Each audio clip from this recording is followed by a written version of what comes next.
Hello बच्चों। तो आज सेकेंड चैप्टर यानी अध्याय 2 का हम विविध प्रश्नावली करेंगे यानी विविध उदाहरण करेंगे पहले। और जब विविध उदाहरण हो जाएंगे कुछ अभी विविध उदाहरण कराएंगे और 1 से लेके 5 तक के क्वेश्चन भी करा दूंगा आज, ठीक है।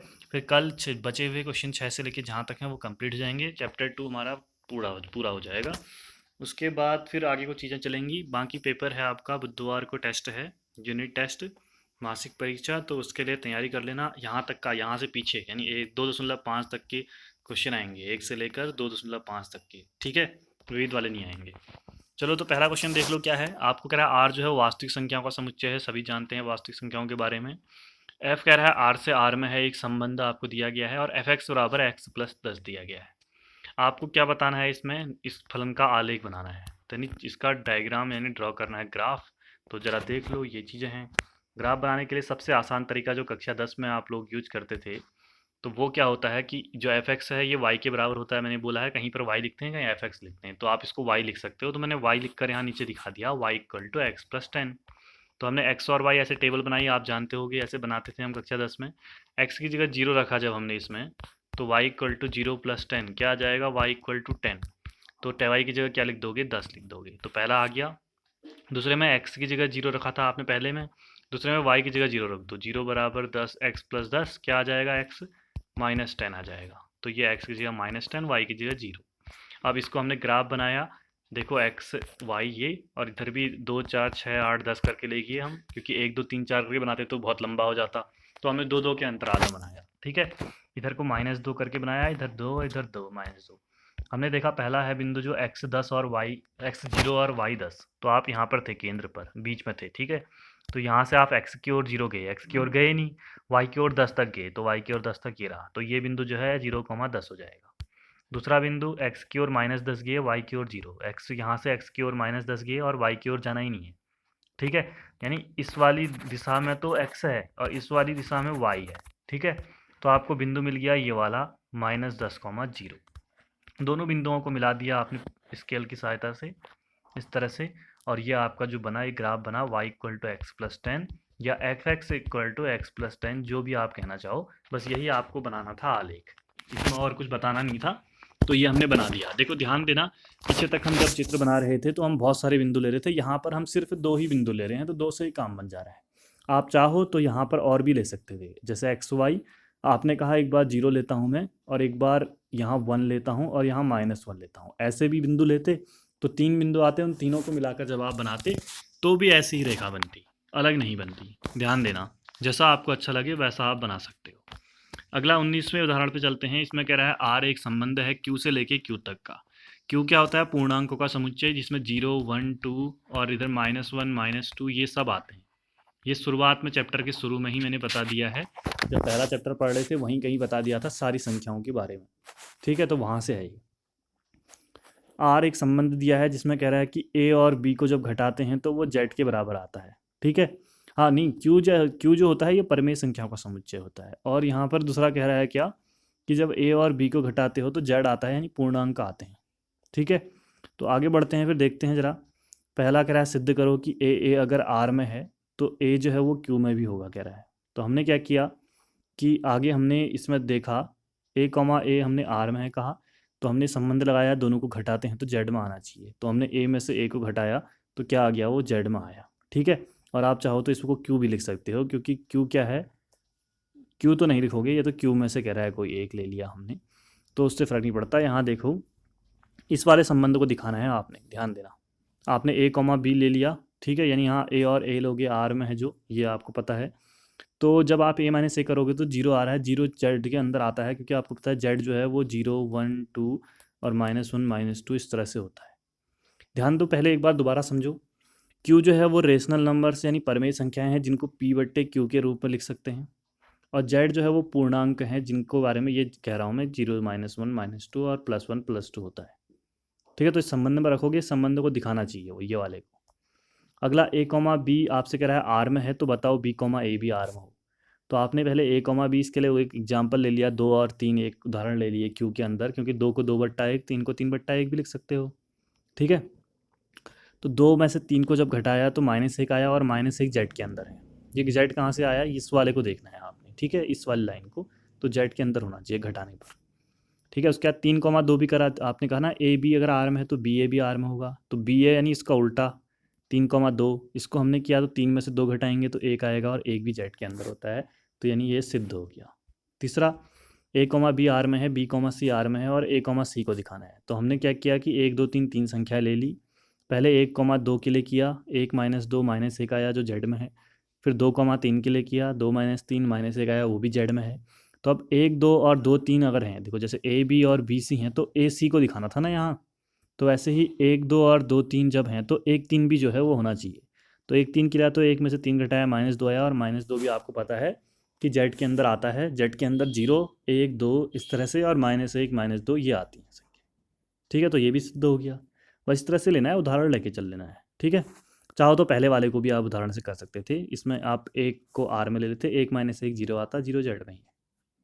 ठीक है, अगला 20वां कह रहा है एफ जो है उसमें ये है, इस तरह से दिया है आपको एक संबंध। ठीक है, और एफ जो है वो जेड से जेड में है, कह रहा है एक रैखिक फलन है। रैखिक फलन किसे कहते हैं? रैखिक फलन होता है जो ये है रैखिक फलन की परिभाषा, जिसकी घात 1 होती है, यानी एफ एक्स बराबर एम एक्स प्लस सी, ये जो है इसको रैखिक फलन को इस तरह से दिखाते हैं। ठीक है, रैखिक यानी लीनियर, यानी जिसमें एक्स की घात 1 से ज़्यादा ना हो, यानी एक्स की घात 1 हो, यानी देखो एक्स जो है इसकी घात 1 है। अब यहाँ एम एक्स स्क्वायर नहीं है, स्क्वायर होता तो घात 2 हो जाती, एम एक्स है तो y equal to m x plus c, या f x equal to m x plus c कह सकते हो आप इसे। एफ एक्स को y भी बोलते हैं, आपको पता होगा, 2 तरीके हैं दिखाने के। ठीक है, ये रैखिक फलन है। हमें क्या बताना है? एफ एक्स निकालना है। तो अभी तो ये इस तरह से दिया है ना, इसमें m और c जो हैं ये अचर हैं, इनको हटाना है हमें। तो हम क्या कर रहे हैं, पहला बिंदु 1,1 है, इसका मतलब क्या है 1 और 1 का, पहला x दूसरा y। ठीक है, और इस एफ एक्स को आप y भी कह सकते हो। तो आपने 1,1 रखा जब इसमें, यानी x की जगह 1 और एफ एक्स की भी 1 रखा, तो 1 बराबर m प्लस सी, ये समीकरण 2 हो गई। फिर आपने दूसरा बिंदु रखा इसमें से 2,3, तो आपने x की जगह तो 2 रखा और एफ एक्स की जगह 3 रखा इस वाले में, तो आपने यहाँ 3 रखा, यहाँ 2, तो ये इस तरह से आ गई। इन दोनों समीकरणों को घटाया जब आपने, तो ये सी कट जाएंगे, यहाँ 1 में से 3 घटाओगे -2, m में से 2m घटाओगे -m, minus minus cut जाएगा तो m बराबर 2 आ गया। इसमें और इसमें से किसी एक समीकरण में रख दो, हमने समीकरण 2 में m की जगह रखा 2, तो यहाँ से c निकाला तो -1 आ गया, यानी आपके पास m भी आ गया, c भी आ गया। दोनों को समीकरण 1 में रख दो, तो क्या आ जाएगा, F x equal to 2x - 1, यह आपका आंसर हो गया। यानी ये सामान्य रूप था और वो हमने निकाल दिया इसके लिए। ठीक है, यानी इसमें अचर जो हैं m और c, इनको हटाना था, तो इसके लिए हमने कोई भी 2 बिंदु, एक ये ले लिया, एक ही ले लिया। आप चाहो तो ये तीसरा और चौथा भी ले सकते थे, तब भी आंसर सेम आएगा, कोई भी 2 ले लो इसमें से। तो उसके बाद घटाने के बाद, सब कुछ करने के बाद m और c की का मान निकाला और उसको रख दिया जो हमारा सामान्य रूप था समीकरण 1 में, तो वही आपका आंसर है। ठीक है, आगे बढ़ते हैं। आपको एफ एक्स ये दिया है, आपसे कह रहा है प्रांत निकालो। अब ध्यान दो, इसका प्रांत क्या होगा, सभी वास्तविक संख्याएं होंगी, लेकिन नीचे क्या नहीं होना चाहिए, 0 नहीं होना चाहिए नीचे बट्टे में। अगर बट्टे में 0 होगा तो कुछ बट्टे 0 आएगा, अनंत, और अनंत वास्तविक संख्या में नहीं आता है। अनंत मतलब इन्फिनिटिव, ये वास्तव में है ही नहीं, ये ऐसी संख्या है जिसके बारे में हम जानते नहीं हैं। और आर क्या है, वास्तविक संख्या है, नहीं जो वास्तव में है। ठीक है, तो नीचे वाला 0 नहीं आना चाहिए, नीचे वाला 0 नहीं आना चाहिए, तो नीचे वाले को हल किया हमने, ये रहा। इसमें हमने इसके गुणनखंड किए 5 के, 4 और 1 करके, फिर हमने इसमें कॉमन लिया ये यहाँ पर, और इससे x बराबर 1 और 4 आया। यानी नीचे अगर आप x की जगह 1 रख दोगे तो नीचे 0 आ जाएगा। ठीक है, 1 का स्क्वायर -5 गुणा 1 धन 4 करके देखोगे तो 1 - 5 धन 4 -4 + 4 0। तो अगर आप x की जगह ये 1 और 4 रख दोगे तो नीचे 0 आएगा, यानी यहाँ इसका प्रांत जो है वो r में से कुछ भी हो सकता है। नीचे 0 नहीं आना चाहिए, मतलब क्या घटा दोगे, 1 और 3 को घटा दोगे, इनको हमने करली ब्रैकेट में रख दिया, यानी हमने इनको मजला कोष्टक में रखा, तो प्रांत क्या हो जाएगा, r माइनस ये जो 2 आए 1,4, ये हो जाएगा। समझ गए ना?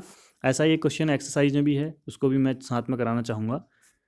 कहाँ पर, ये रहा, इसमें भी प्रांत निकालना है, तो नीचे वाले के गुणनखंड करोगे आप, ये रहा 6 और 2, यहाँ पर हल किया तो 2 और 6 आ गई। तो प्रांत क्या हो जाएगा, r में से, यानी सभी वास्तविक संख्याओं में से 2 और 6 नहीं रख सकते, क्योंकि नीचे 2 और 6 रखोगे तो नीचे 0 हो जाएगा। अगर नीचे 0 हो जाएगा तो मान अनंत आ जाएगा, जो वास्तविक संख्याओं में होता ही नहीं है, जो हम रख नहीं सकते। ठीक है, तो तीसरा क्वेश्चन भी साथ में ही कर लेना इसके, या याद रखना कि ऐसे कराया था सर। 22वें उदाहरण की ओर चलते हैं। ये दिया गया है इस तरह से, आपको एक कह रहा है आपसे इसका आलेख खींचिए। तो ये क्या है कि 1 - x मान होगा जब x <0, 0 से छोटा होगा, यानी ऋणात्मक होगा। अगर 0 के बराबर होगा तो 1 होगा, और 0 से बड़ा होगा ग्रेटर देन, तो x + 1 होगा। तो हमने सारे मान रखे एफ एक्स, हमें पता है ग्राफ कैसे बनाते हैं। हमने एक बार 0 रखा तो 0 रखने पर बीच वाला आएगा, तो 1 आ गया, ठीक है। उसके बाद 1 रखा, आपको पता है कि 1 कहाँ आएगा, इस वाले में ग्रेटर देन 0 में आएगा, 0 से बड़े में। तो यहाँ 1 रखोगे तो 1 धन 1 कितना हो जाएगा, 2, ठीक है। उसके बाद आपने क्या किया, 2 रखा, 2 भी इसी में आएगा, तो 2 धन 1 एक्स के 2 रखोगे तो 3 आ जाएगा, ठीक है। उसके बाद आपने ऋण 1 रखा, -1 आएगा फर्स्ट वाले में, लेस देन 0 है, तो 1 माइनस एक्स की जगह -1 होगा, तो 1 धन 1 बराबर 2 आ गया, लिख दिया, ठीक है। उसके बाद आपने 2 रखा, -2 रखा, तो -2 जब रखोगे इस वाले में ही आएगा -2 भी, ये रहा, तो -2 रखोगे तो 1 माइनस एक्स की जगह -2 रखा, खुला तो +2 हो गया, और 3, ये 3 आ गया। अब इन सभी बिंदुओं को लेकर ग्राफ बनाया हमने। आप देख रहे होगे कि ग्राफ जो है वो कहाँ तक उसमें बनाएंगे, तो बिंदु कौन कौन से लेंगे। देखो ऊपर 2 -2 आ रहा है, नीचे 3 तक आ रहा है बिंदु, तो 3 तक ले लेते हैं। ये यहाँ भी 3 तक लिया, चारों जगह, ठीक है। यहाँ भी देखो 1 2 3 और 1 2 -1 -2 -3, 1 2 3 और -1 -2 -3। पहला बिंदु क्या है, x -2 और y 3, तो x की ओर -2 तक कहाँ पे, यहाँ पे आएगा, और y में 3 तक। जब इन दोनों को मिलाओगे तो कहाँ पर मिलेंगे, इस बिंदु पर, और ये बिंदु जो हो गया -2,3 हो गया। दूसरा बिंदु -1 और 2, -1 ये है, ठीक है, और 2 है ये, इन दोनों को जब मिलाओगे तो यहाँ पर मिलेंगे, ठीक है। जिस बिंदु पर मिलेंगे वो हमारा आ गया ये वाला -1 और 2। तीसरा 0 और 1, x में 0 y में 1 गए तो ये बिंदु आया। अगला 1,2, एक्स की ओर 1 गए, वाई की ओर 2 गए, इनको मिलाओगे तो ये वाला बिंदु बनेगा, ये बन गया। उसके बाद 2 और 3, x 2 y 3, ये बन गया। अब इनको मिलाया, इधर अलग बना, इधर अलग बना, ये पूरा ग्राफ जो है इसका बन गया क्वेश्चन का। समझिए ना, बस यही है, आपको ऐसे ही करना है काम, ठीक है। अब विविध प्रश्नावली में आते हैं। एफ एक्स ये दिया है, जी एक्स ये दिया है, कह रहा है कि एफ तो फलन है, जी नहीं है। तो हमने कहा चलो करते हैं फिर। ये देखो एफ ये है, आपसे बोला है कि जब x का मान 0 से 3 के बीच में हो तो ये x² लोगे। तो हमने कहा F0 लिया तो 0 का स्क्वायर, F1 लिया तो 1 का स्क्वायर, F2 लिया तो 2 का स्क्वायर, F3 लिया तो 3 का स्क्वायर। तो ये मान आ गए पहले से। दूसरा कह रहा है जब x 3 और 10 के बीच में हो, 3 भी हो और 10 के बीच में भी हो, तो फिर से दोबारा 3 लिया तो 3 इंटू एक्स, 3 इंटू 3 लिख दिया। 4 लिया तो 3 इंटू 4 लिया। 5 में ये लिया, 6 7 सारे निकाल दिए लो। अब देखो ज़रा, जब आप x के सारे मान रख रहे हो 0 से लेकर 10 तक, तो आपके एफ एक्स के इतने सारे मान आ रहे हैं। इसमें इंपॉर्टेंट जगह एक जगह है, जब आप x की जगह 3 रख रहे हो तो 9 आ रहा है, और दूसरा x की जगह 3 रख रहे हो तो भी 9 आ रहा है। यानी हर किसी के लिए एक ही मान आ रहा है। देखो इधर साइड पर हैं 0 से लेकर 10 तक के संख्याएँ, और इधर ये बाकी हैं। तो 0 का मान जो है वो इधर किससे मिल रहा है, 0 से मिल रहा है, 1 से मिल रहा है, 2 4 से मिल रहा है, 3 9 से मिल रहा है, दोबारा 3 9 से, यानी एक ही चीज़ है। 4 12 से मिल रहा है, यानी हर की प्रत्येक x का एक और एक ही मान है। मतलब जो प्रत्येक यहाँ प्रांत में कोई भी अवयव है ना, इधर वाला, इनका एक ही क्या है, प्रतिबिंब है यहाँ, ठीक है। मतलब एक ही प्रतिबिंब होना चाहिए, 2 प्रतिबिंब नहीं होने चाहिए। तो हर किसी का एक प्रतिबिंब है। तो इसका मतलब, या आप इन दोनों को देखो सिर्फ कि 3 3 को ही अगर देखोगे तो, या ये की जगह यही लिखते हैं आप सिर्फ, तब भी आप समझ जाते कि 3 का एक ही मान है, 2 मान नहीं है यहाँ अलग अलग। तो इसका मतलब क्या है कि x का प्रत्येक मान के लिए एफ एक्स भी एक ही है, तो इसलिए अतः f क्या है, एक फलन है। ऐसे जी एक्स में जब हम गए तो हमने यहाँ फालतू काम नहीं किया, यहाँ भी 2 है, यहाँ भी 2 है, तो हमने सिर्फ 2 के लिए किया। जब d2 निकाला, एक बार ये रखा 2 का वर्ग 4 आया, और एक बार g2 निकाला नीचे वाला रखा, क्योंकि यहाँ भी 2 के लिए है ना, तो 3 गुणा 2 6 आया। अब देखो g के यहाँ x का जब 2 मान रख रहे हो आप, तो यहाँ 2 मान आ रहे हैं, 4 और 6। कहने का मतलब इधर प्रांत है आपके पास, इसमें 2 है, इधर आपके पास है प्रांत है, एक बार 2 4 से भी मिल रहा है और 6 से भी मिल रहा है, यानी 2 के क्या है, 2 प्रतिबिंब हैं, एक ही प्रतिबिंब नहीं है।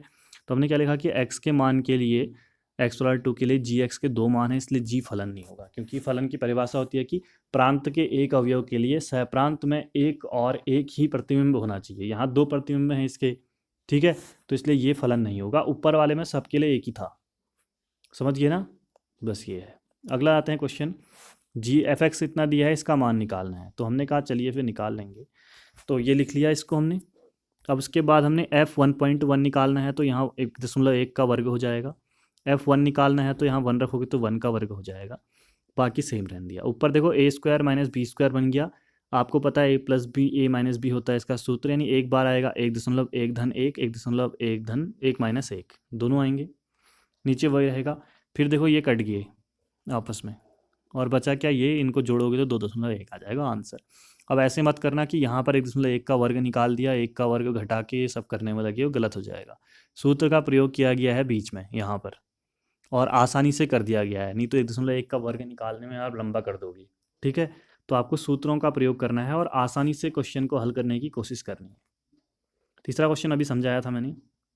चौथे में आते हैं, कह रहा है f(x) = ये दिया है, प्रांत और परिसर निकालना है।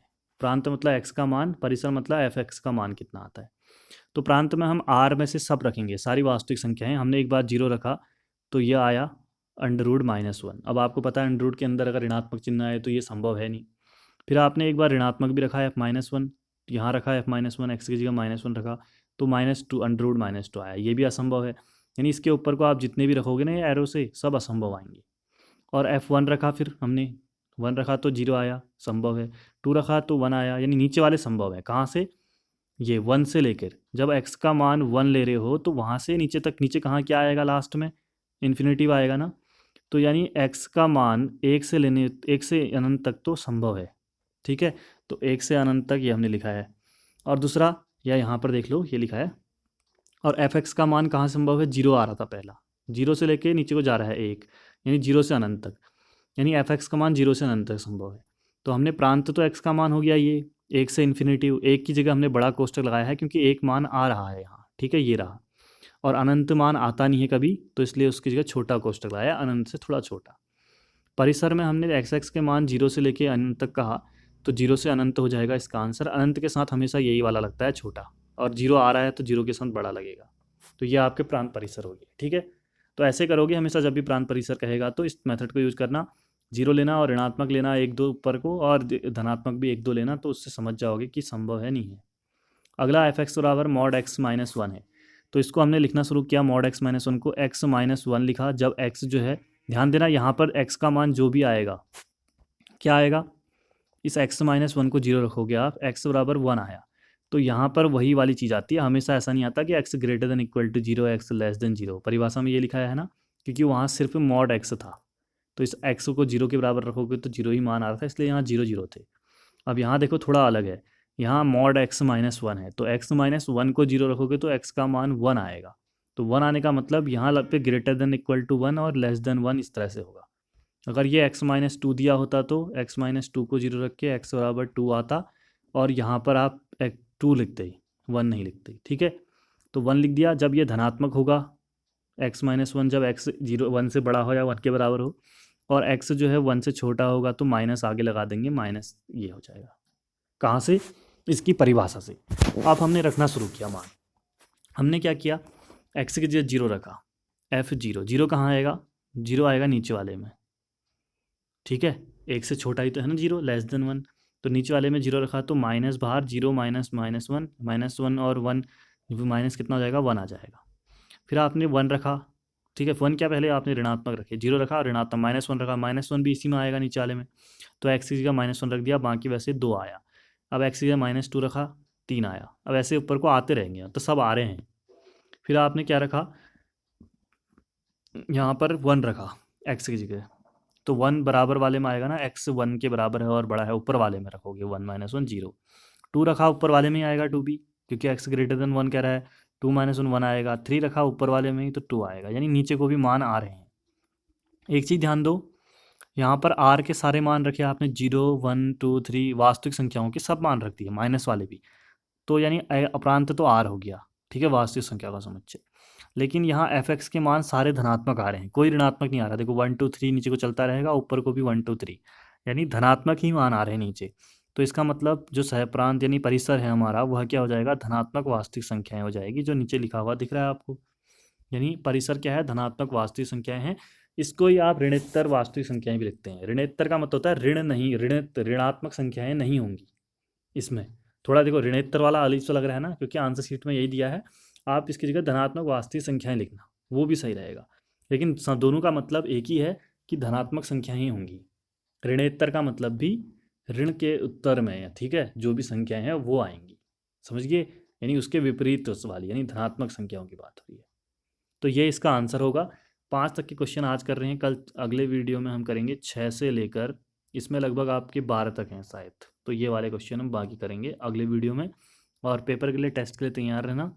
ठीक है, मिलते हैं अगले वीडियो में, तब तक के लिए बाय बाय।